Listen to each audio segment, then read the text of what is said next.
Bon, bonjour, capsule numéro 8. Capsule numéro 8 sur la notion d'identité numérique. C'est une nouvelle capsule que j'ai introduite dans le cours de cette année, dans le RT 6903, parce que si la loi 4 parle beaucoup d'intégrité, je pense que l'identité est une autre composante en tant que juriste qui est fondamentale de considérer, et je voulais donc vous en dire quelques mots. C'est une notion aussi qui correspond à une tendance forte sur laquelle, dès lors qu'on traite de numérique, on a besoin d'une sécurité qui est de plus en plus consacrée, de plus en plus forte. Je dirais, on a, en ce qui a trait au Québec, je dirais le syndrome un peu post-affaire Desjardins. Rappelez-vous, en 2019, quand un nombre très élevé en fait de certaines données, d'ailleurs pas forcément très sensibles, mais quand même des données reliées à cette banque très, très prisée au Québec, donc où les données de presque la totalité en fait, des clients ont été corrompues.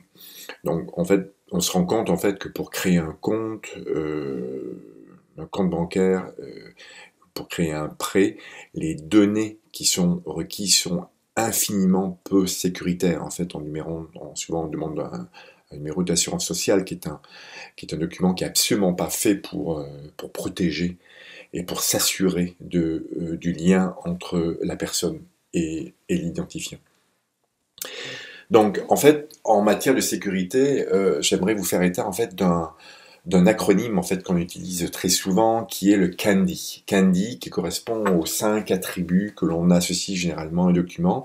C'est-à-dire un document sert d'une part à assurer la confidentialité des données, donc s'assurer que les données ne sont vues que par les personnes désignées, autorisées. L'authenticité, c'est le lien justement avec l'identité de la personne. La non-répudiation, c'est-à-dire l'attribut d'un document sur lequel une personne ne peut pas dire que non, je n'ai jamais fait ceci, je n'ai jamais dit cela. Disponibilité, c'est le principe d'accessibilité lié à la consultation, que l'on a déjà vu dans la capsule numéro 7, et la fameuse intégrité qui est omniprésente dans la loi cadre. Donc ces 5 attributs qui correspondent à encore une fois cet acronyme CANDI, sont les attributs habituels que l'on retrouve, alors pas tous, mais l'un ou la totalité d'entre eux, on les trouve dans certains documents auxquels on associe une portée juridique.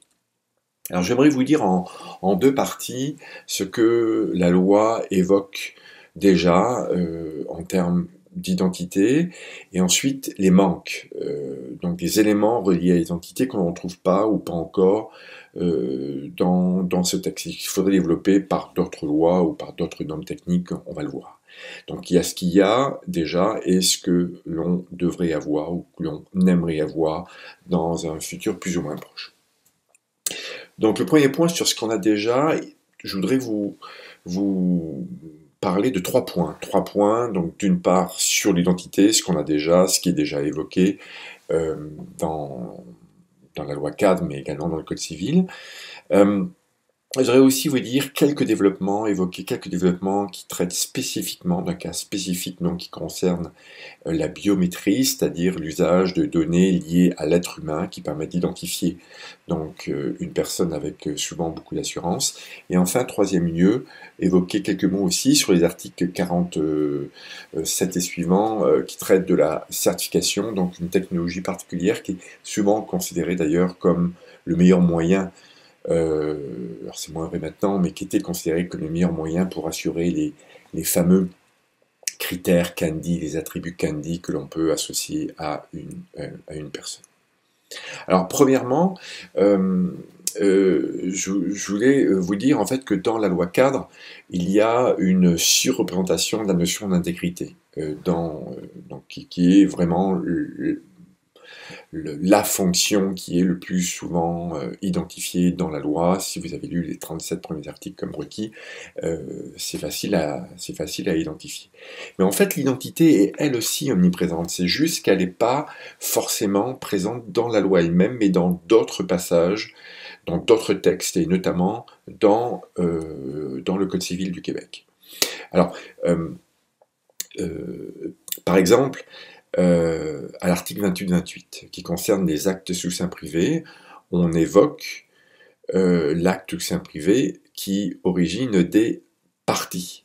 Alors ça peut être une ou plusieurs parties, et donc on parle des personnes, et donc on parle forcément, implicitement, de l'identité de ces personnes. La même chose avec l'article 28-43 qui parle du témoignage, où le témoignage forcément provient d'une personne. Donc forcément, il y a un lien également avec l'identité, et cette identité doit être prouvée relativement à ces questions, à ces articles référents à la preuve. Pour l'élément matériel, que l'on reverra aussi, l'élément matériel étant un nouvel élément de preuve qui a été introduit en 1994 avec le Code civil. On parle principalement soit d'images, soit de vidéos, soit de fichiers audio qui font la preuve d'un moment T. Donc cette photo, ce fichier audio ou cette vidéo est lui encore associé à une personne qui a pris la vidéo en question. Donc l'identité, là encore, est présente. C'est juste que la loi 4 n'en parle pas parce que la référence à l'identité est déjà présente dans le Code civil. Et en fait, le lien avec l'entité et le lien avec l'intégrité, on le verra dans le cours sur la preuve, constitue la notion telle que généralement comprise d'authenticité qui est omniprésente dans le domaine de la preuve. Donc la loi cadre parle beaucoup de l'intégrité, mais l'identité est éminemment présente. Alors sur la spécificité de l'identité biométrique, on a encore des dispositions 40 et suivantes. Il y a 5 articles, 40, 41, 42, 43, 44, 35, 5 articles qui évoquent le cas spécifique où on veut s'identifier en utilisant une spécificité liée au corps. Alors ça peut être évidemment l'empreinte digitale, ça peut être la forme de la main. Si vous allez au SAPSUM, je ne sais pas s'il est ouvert encore, mais le Centre Sportif Merci Montréal, on peut s'identifier avec la forme de la main. Ça peut être l'iris, etc., etc. Ça peut être la reconnaissance faciale aussi, qui est une tendance du moment. Et quand on voit ces dispositions-là, en fait, on se rend compte que ces dispositions sont, somme toute, assez adaptées à toute forme d'identification biométrique. Alors, on a une définition à l'article 40, qui parle donc de la biométrie pour un moyen de confirmer l'identité d'une personne.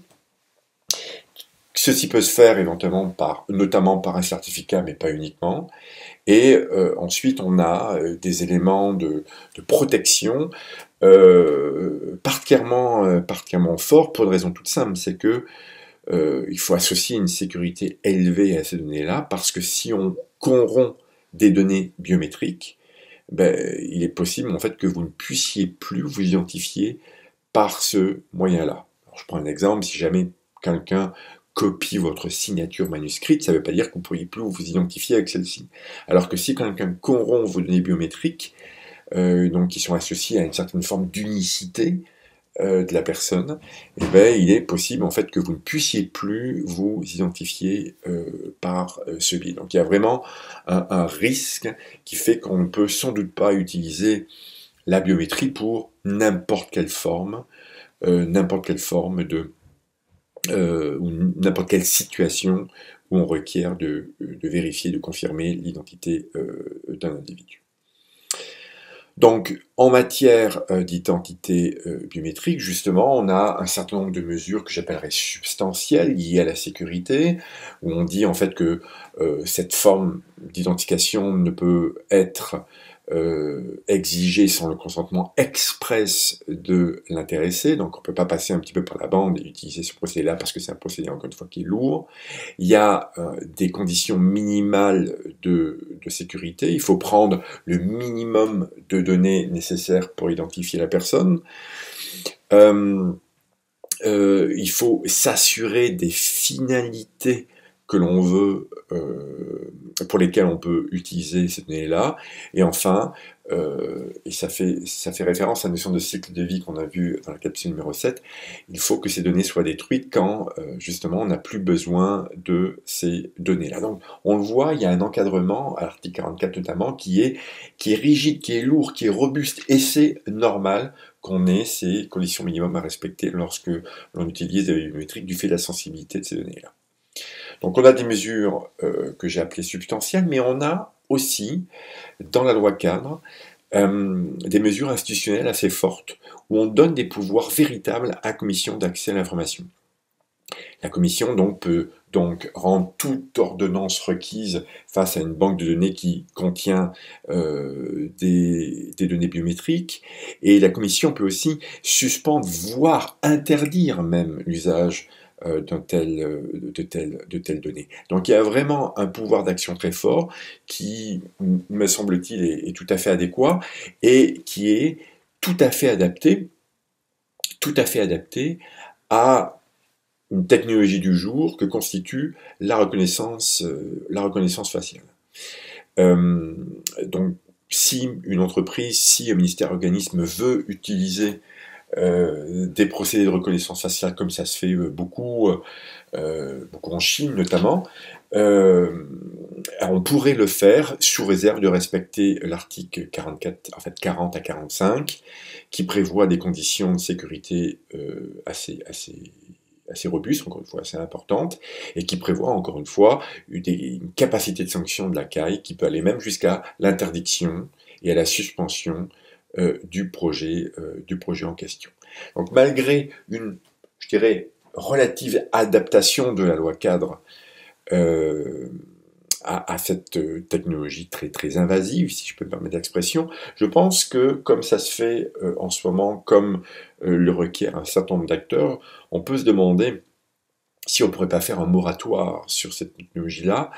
Je sais que la ville de Montréal envisage à ce que notamment la SQ utilise certains de ces outils, mais il y a beaucoup de gens qui revendiquent un certain moratoire. Pourquoi? Parce que avant cela, du fait de la sensibilité des données en plus, il faut véritablement mesurer l'efficacité d'un tel procédé. Et là-dessus, on n'est pas tout à fait sûr d'une part de l'efficacité, et puis on n'est pas tout à fait sûr non plus que ce procédé n'est pas susceptible d'avoir des biais discriminants, des biais associés à certaines possibilités de vision raciste, en fait, que ces outils peuvent avoir de manière, enfin, plus souvent involontaire, mais quand même.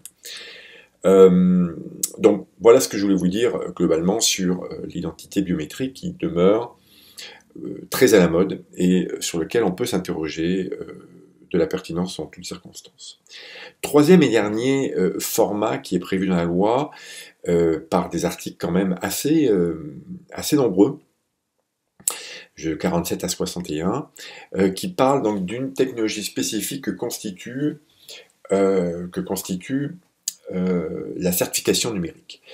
La certification numérique, alors je ne vais pas aller trop dans le détail, mais c'est une technique de chiffrement qui permet d'assurer le fameux plusieurs attributs en fait du fameux candy que j'évoquais tout à l'heure. Ça permet d'avoir des données confidentielles où on est sûr de l'identité des personnes et où on est sûr aussi de l'intégrité, de la non-répudiation et de la accessibilité. Donc les 5 conditions de candy sont respectées avec cette technologie-là qui se gère au regard d'une relation triangulaire impliquant minimalement 3 personnes. Il peut y avoir d'autres, mais c'est globalement structuré autour de trois types d'acteurs. D'une part, il y a un prestataire de certification qui offre des certificats numériques après avoir vérifié que Vincent Gautré est bien Vincent Gautré, donc on vérifie que je suis bien moi, et après cela, on me remet un certificat numérique, qui est un petit document qui peut être présenté par différents moyens, mais notamment via une clé USB, et qui permet, qui inclut à l'intérieur notamment une biclé, une clé privée, une clé publique sur laquelle je vais revenir un peu plus tard. Donc il y a ce prestataire-là, il y a l'abonné qui, dans mon exemple, était moi, qui vient généralement acheter, il y en a des services gratuits aussi, mais qui vient acheter cette biclé-là afin que je puisse m'identifier sur le web. Et puis il y a les tiers qui vont se baser sur la décision enfin, excusez-moi, pas sur la décision, mais sur l'identifiant qui a été délivré par le prestataire de certification. Donc c'est une relation triangulaire, comme je disais, qui est basée sur la technologie de ce qu'on appelle le chiffrement asymétrique, qui date du milieu des années 70, où on a en fait la possibilité avec ce système de bit-clés où une personne avec sa clé privée va être capable de signer des documents dont on sera sûr que ce sera bien elle qui aura émis le document en question. Et de la même manière, cette même personne va pouvoir lire des documents qui auront été chiffrés avec sa clé publique, et seulement elle, avec la clé privée correspondante, sera en mesure d'ouvrir le document. Je vous ai mis ici, si vous voulez en savoir un petit peu plus, une capture d'écran du texte sur le certificat numérique qui est disponible sur Wikipédia. Vous verrez en bas, j'ai mis 180 éditeurs parce qu'il y avait 2 auteurs français. J'ai oublié l'un des 2 noms, mais l'autre c'était Dominique Cardon, qui a beaucoup travaillé sur Wikipédia et qui disait que plus le nombre d'éditeurs sur une page Wikipédia était grand, et plus il s'approchait en fait d'une qualité et d'une véracité propre d'une encyclopédie. Donc c'est pour ça que là, avec 180 éditeurs, on est sur un texte dont on peut sans doute dire que c'est un document qui est tout à fait fiable. Donc, si vous voulez en savoir plus sur la certification numérique, je vous invite à aller voir cette page en français qui est très bien faite. Alors, sur le plan du droit, dans la loi cadre, on a un certain nombre de dispositions, évidemment sécuritaires, qui viennent déterminer les obligations du prestataire de service. Évidemment en termes de sécurité, mais également en termes de transparence. Ce prestataire de service va avoir des obligations où il va devoir élaborer des politiques en matière de sécurité. Il y a des normes techniques d'ailleurs qui existent et que certains prestataires suivent. Je prends pour exemple Notarius, qui est un organisme qui au départ était relié à la Chambre des notaires, qui propose des certificats numériques à un certain nombre de prestataires au Québec, et notamment plusieurs membres d'ordre professionnels, comme les ingénieurs, comme les arpenteurs géomètres, etc. Et ce produit commercial que constitue la vente de certificats numériques répond à une certification relativement à une norme ISO qui existe en la matière. Donc ce service-là est conforme et certifié conforme à une norme en matière de sécurité. Éventuellement même aussi, l'article 53 prévoit que ce service-là de prestation de services de certification peut être accrédité. L'accréditation, c'est-à-dire que c'est qu'un organisme un petit peu comme la certification, va assurer en fait de la qualité d'un service du prestataire de service de certification. Il y a un certain nombre évidemment de conditions en termes de confidentialité des données, c'est assez clair. Donc le gros des obligations porte, ce qui est normal, sur le prestataire de service lui-même. Mais l'abonné, lui aussi, a quelques obligations que l'on trouve notamment à l'article 58. Il doit notamment gérer avec diligence sa clé privée, bien évidemment, comme la personne qui détient un mot de passe lié à une carte de crédit, par exemple. On va s'assurer que le titulaire de la carte gère diligemment gère diligemment son mot de passe. Et il y a aussi quelques obligations, quelques actions à faire dès lors qu'il est dans une situation de croire que son certificat est corrompu. Donc l'abonné lui-même dispose de quelques obligations, moindres, mais quelques obligations. Et le tiers qui va se baser, c'est intéressant, le tiers qui va se baser sur l'identifiant, sur le certificat numérique, lui aussi a quelques obligations qui sont prévues dans la loi, et qui dit que ce tiers doit vérifier que le certificat est valide, parce que si le certificat n'est pas valide, il y a une obligation pour le prestataire et pour l'abonné de déclarer cette corruption du certificat, et dans ce cas-ci, le certificat va être listé sur un répertoire répertoire que le tiers a l'obligation, prévue dans la loi, d'aller voir afin de s'assurer que la présence de l'identifiant en question n'est pas là. Ça, c'est l'article 60. L'article 61, je ne l'ai pas mentionné, mais prévoit un partage des responsabilités entre ces trois types d'acteurs. Donc, voilà ce que je voulais vous dire sur ce qu'il y a déjà dans la loi, mais je voudrais aller un petit peu plus loin et on pourrait s'intéresser sur ce que la loi ne prévoit pas et sur ce que la loi pourrait prévoir d'ailleurs dans un avenir plus ou moins proche. Alors, je dirais que les deux voies de densification de la loi que l'on pourrait prévoir, c'est d'une part répondre à la question suivante, c'est comment préciser cette identité et comment s'assurer que ces obligations reliées à cette identité soient plus fermement établies. La deuxième, c'est comment favoriser l'usage de moyens plus robustes, parce que je crois que, encore une fois, la situation des jardins est une situation un peu anachronique, il faut passer à un mode de vérification de l'identité qui soit plus fort. Le premier point sur comment préciser cette identité, je voudrais référer à deux éléments. C'est d'une part, un plus substantiel, l'autre plus institutionnel. C'est une distinction que je fais souvent, comme vous l'avez vu, par rapport à la biométrie tout à l'heure. Je crois qu'en premier lieu, quand on parle d'identité numérique, forcément, on réfère à des normes techniques. Et ça, je veux référer à une norme technique toute neuve qui date d'il y a quelques semaines, spécifiquement sur l'identité numérique. C'est un moyen aussi pour moi de vous montrer à nous, les juristes, c'est quoi une norme technique, elle est composante, donc c'est pour ça que je voulais demander de lire ce texte-là.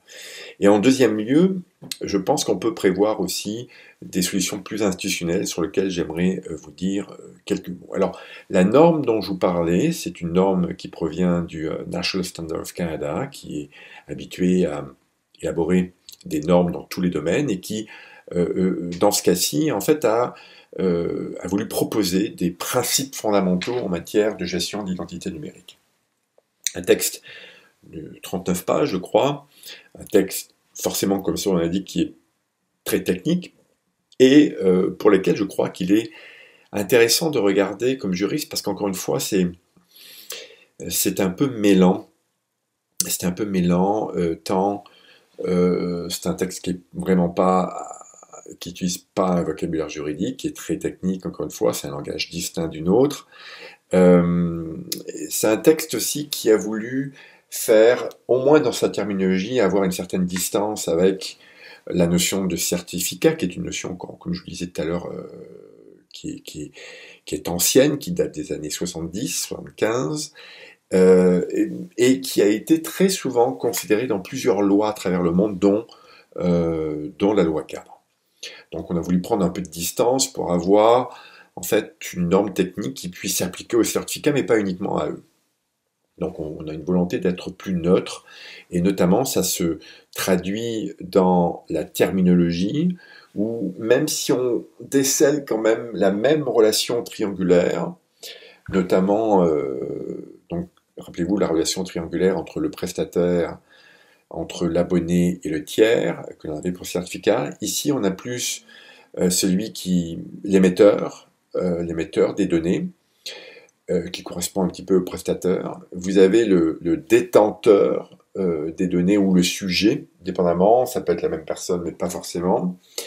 Et puis vous avez le vérifieur, si je peux me permettre la traduction en français, qui correspond pas mal au tiers sur lequel, dans la matière du certificat numérique, se basait sur la vue du certificat pour prendre ses décisions, à savoir, oui, c'est bien Vincent Vautret avec qui je fais affaire. Donc, on a une terminologie qui est différente, mais on demeure, me semble-t-il, cette même relation triangulaire. C'est un texte, comme je disais, qui est un peu troublant quand on est juriste, parce qu'il y a certains paragraphes, comme celui que j'ai cité un peu ici, la 4.1.1, qui sont un peu de l'évidence, qui sortent d'évidence, où on dit qu'il faut s'assurer quand on utilise de tels moyens de vérification d'identité, on s'assure de respecter les lois, les contrats et les politiques applicables. Donc c'est un peu troublant quand on voit ce type d'éléments-là quand on est juriste, mais c'est malgré tout une formule qui est très fréquente dans de telles normes. Euh, il y a une approche plus processuelle où on dit qu'il faut élaborer des mesures, il faut évaluer les risques associés à l'utilisation de technologies. Ensuite, il faut appliquer les mesures en question et s'assurer d'un suivi et d'effectuer un suivi sur cette application des mesures. Et c'est une sorte de cercle toujours sans fin, où on élabore, on évalue, on applique et on fait un suivi et on revalide et on refait des mesures, réévalue les risques. Donc c'est un processus cyclique où l'utilisation donc d'outils de gestion d'identité implique une sorte de mise à jour perpétuelle, de vérification perpétuelle que le procédé utilisé est conforme et au niveau d'acceptabilité, de sécurité voulue. Donc, une première approche processuelle, mais il y a quand même certains critères plus substantiels, et notamment, et je me suis permis d'identifier certains éléments qui m'apparaissaient plus importants. C'est d'une part, quand on utilise une gestion d'identité numérique, il faut s'assurer que l'identifiant permet de vérifier l'unicité de la personne.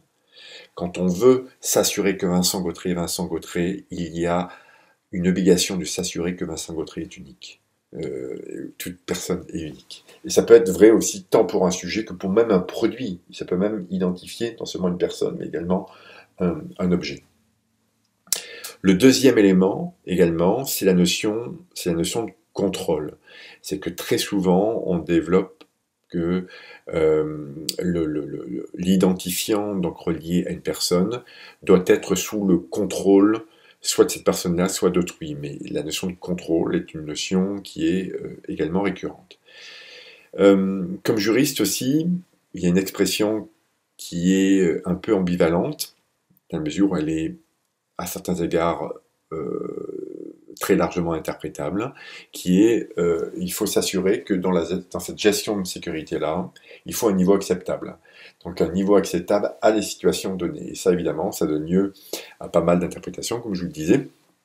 Mais malgré tout, cette expression d'acceptabilité, de niveau acceptable, est assez récurrente. Sur le plan donc ça, je voulais vous parler en premier lieu de cette norme-là, mais je voulais également vous parler sur une approche plus institutionnelle, que l'on trouve cette fois-ci aux articles 63 et suivants de la loi cadre. Donc, outre la solution substantielle de la norme, il faut savoir que dans la loi cadre, il y avait des dispositions sur un comité d'harmonisation qui devait non seulement identifier, mais créer des normes pour, par exemple, vérifier l'identité, pour, par exemple, vérifier ou avoir un niveau acceptable d'intégrité. Et pour avoir fait partie de ce comité-là pendant 3 ans, en 2010, malheureusement, ce comité n'a jamais rien produit. Et ça a été, je pense, un échec, alors que l'idée était bonne d'avoir un organisme qui vienne suppléer la généralité de la loi en élaborant des normes techniques qui viendraient dire c'est quoi l'identité numérique dans tel contexte, c'est quoi l'intégrité d'un document dans tel contexte. Donc ce comité qui devait représenter tant les instances privées que publiques, moi j'avais eu le privilège de représenter le barreau du Québec qui était un des acteurs qui devait être consulté dans le cadre de ce comité-là. Malheureusement, donc, comme je le disais, on n'a jamais rien produit. Peut-être que la difficulté était reliée au fait que le rôle qui lui était alloué était plus un rôle de rédaction des normes techniques. Alors que, me semble-t-il, son rôle ne devrait peut-être pas être de la rédaction, pour en parler, mais plus un rôle que j'appelle d'animation ou d'identification de normes qui existent déjà, parce qu'il y en a déjà, on l'a vu avec cette norme canadienne tout à fait récente, mais d'identifier des normes qui vont permettre de satisfaire une fonction donnée comme ici, l'identité numérique. Donc, je pense qu'il y a pas mal de changements quant au rôle à jouer au comité d'harmonisation, qui encore une fois n'a été réuni que quelques fois entre 2010 et 2013, et qui n'a accouché de rien. Donc je pense que c'est un principe qu'il faut conserver, mais qu'il faudrait sans doute modifier, sans doute densifier, parce que dans le domaine du numérique, il y a un aspect technique qui ne peut pas, encore une fois, être clairement établi euh, dans la généralité nécessaire que la loi a. Euh, donc,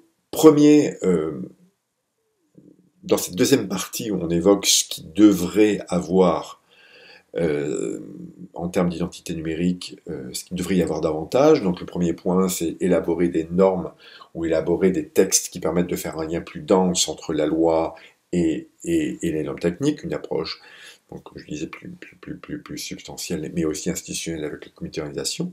Je pense qu'il faudrait aussi favoriser, donc sur la deuxième question que je voulais voir dans cette partie plus prospective, c'est que on peut, bon, pour favoriser l'usage des moyens plus robustes, on peut regarder ce qui se passe ailleurs. Et ma comparaison va se diriger d'une part vers l'Europe, avec le règlement eIDAS qui a été adopté en 2014 et qui est en vigueur, qui a été en vigueur l'année d'après, en 2015, où en Europe, on a effectivement un règlement. Donc, les règlements européens, ce sont des textes qui sont d'application immédiate, qui vont s'appliquer dans tous les pays membres, sans obliger les États à le valider de manière interne. Donc c'est un règlement important qui favorise en Europe l'usage de solutions plus robustes. Et ce texte-là a fortement impressionné et influencé un texte venant de la CNUTSI en 2020, numéro 162, où on a une sorte de copier-coller, moins dense, mais une sorte de copier-coller, une grosse inspiration de ce texte au niveau de la CNUTSI, grosse inspiration du règlement eIDAS. Donc je voudrais revenir sur ces deux éléments-là. Le premier, c'est donc ce règlement dit eIDAS, là, qui répond à ce titre qui est un peu long sur l'identification électronique et les services de confiance. Alors vous voyez ici, un petit peu en bas, les différents chapitres qui composent cet élément-là, et effectivement, on voit qu'il y a d'une part, dans le chapitre 2, différentes conditions pour s'assurer de l'identité des personnes dans un environnement numérique. Ici, on parle électronique, non pas technologique comme dans la loi CAD, mais c'est la même chose. Et en deuxième lieu, au chapitre 3, on a une liste de services de confiance, et des services de confiance, et notamment des services de signature, de cachet, de redatage, d'envoi recommandé, et d'authentification de site web, etc. Services qui ont été globalement copiés également dans le document de la CNUTSI, dont je vais dire deux mots juste après. Donc, ça peut être intéressant de lire ce règlement-là, de voir qu'il y a un certain nombre de services qui sont offerts en Europe, donc qui offrent ce niveau de robustesse plus élevé. Et alors, comme je le disais, il y a deux domaines. Il y a l'identité à proprement parler, donc vérifier qu'une personne est bien ce qu'elle prétend être, et puis les services de confiance que constituent les cachets, le redatage, la signature. Donc c'est une distinction qui apparaît clairement quand on lit ce règlement-là. Il y a aussi deux approches que je trouve intéressantes. C'est une approche ex ante et ex post, c'est-à-dire qu'il y a un certain nombre de conditions pour satisfaire à chacun de ces services-là, que ce soit identité ou service de confiance. Et simplement, c'est que dans certains cas, vous pouvez faire qualifier votre service, certifier votre service en question, et ça, quand vous êtes certifié, quand votre service est certifié, donc vous avez par exemple une signature numérique qui est certifiée, ben ça veut dire qu'il y a une présomption que la signature est valide. Il y a une approche donc ex ante, il y a une présomption qui est associée, donc à charge pour l'autre partie de dire que ce n'est pas vrai. Évidemment, ce n'est pas une présomption irréfragable. Et alors que l'approche ex post, c'est-à-dire en l'absence d'une telle certification, eh ben, cela veut dire que vous devez faire la preuve que votre signature est valide. D'ailleurs, je crois que ça pourrait être intéressant perspective de réforme de la loi cadre, d'évoquer de telles présomptions. Je vous invite à aller voir, si vous voulez, ces documents qui originent de la CNUTSI, et notamment le dernier en date, qui s'intitule, comme vous voyez, Draft Provisions on the Use and Cross-Border Recognition of Identity Management and Trust Services, qui est vraiment une sorte de copier-coller du règlement eIDAS avec une structure identique, donc identité d'une part et service de confiance d'autre part, mais comme c'est un texte auquel près d'une centaine de pays sont impliqués, forcément on va beaucoup moins dans le détail et on ne cherche à identifier que ce que j'appelle le plus petit dénominateur commun, dans la mesure où c'est un texte qui pourrait donner lieu éventuellement, ce qui à mon avis ne sera pas le cas, mais à une convention internationale, mais plus possiblement à une sorte de loi modèle. Peut-être la différence aussi avec le règlement eIDAS, c'est qu'il y a un réflexe étatique qui m'apparaît bien moindre. Souvent, effectivement, dans les pays européens, ce service de certification peut être fait par des organismes liés à l'État, pas toujours le cas, mais c'est un réflexe qui est un peu plus grand dans les pays européens que notamment en Amérique du Nord. Alors voilà ce que je voulais vous dire sur l'identité numérique, qui est un nouveau sujet là que je me suis permis d'introduire dans ce DRT 6903.